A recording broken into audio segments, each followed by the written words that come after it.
Peneliti Litbang Kompas bongkar alasan tingginya elektabilitas Prabowo. Mas Yohan, terima kasih sudah bersama Niluh. Sama-sama. Sehat selalu. Jadi Mas Yohan, kalau kita lihat elektabilitas bakal calon presiden kemarin 3 orang ini, apa yang paling memengaruhi mereka? Yang pertama, studi riset survei itu kan studi persepsi ya. Jadi pasti ketika responden ditanya terkait pertanyaan-pertanyaan di survei, referensi dia adalah apa yang dia konsumsi selama waktu tertentu gitu ya.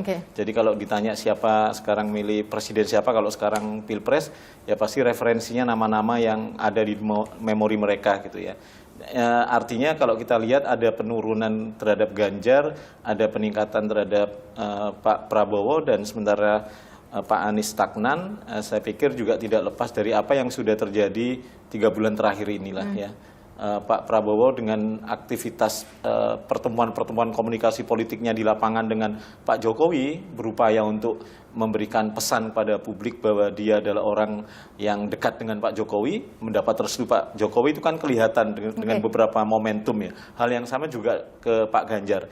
Tapi ada beberapa momen yang sebenarnya juga punya pengaruh yang direspon negatif ya. Misalnya kasus penolakan Pak Ganjar terhadap timnas Israel. Saya pikir itu juga memberikan insentif terhadap elektoral Pak Ganjar, sehingga kemudian kalau dibaca dari survei Kompas itu terjadi penurunan, meskipun penurunannya memang masih relatif di ambang batas sampling error kita. Jadi kalau kita lihat analisis cross tabulasinya, memang sebagian pemilih Pak Ganjar itu memang beralih ke Pak Prabowo gitu ya. Jadi angkanya memang besar, ada yang beralih itu besar angkanya. Sekitar 12%-an gitu ya, dari pemilih Pak Ganjar beralih ke Pak Prabowo. Jadi endorsement Jokowi terhadap Prabowo Subianto itu memberikan daya ungkit yang besar untuk elektabilitas Prabowo ya? Iya, kalau kita lihat sebenarnya 3 bulan terakhir ini kan Pak Jokowi ingin memberikan pesan kepada publik bahwa selain Ganjar ya, kalau kita lihat ya, itu ada Pak Prabowo di sampingnya gitu ya.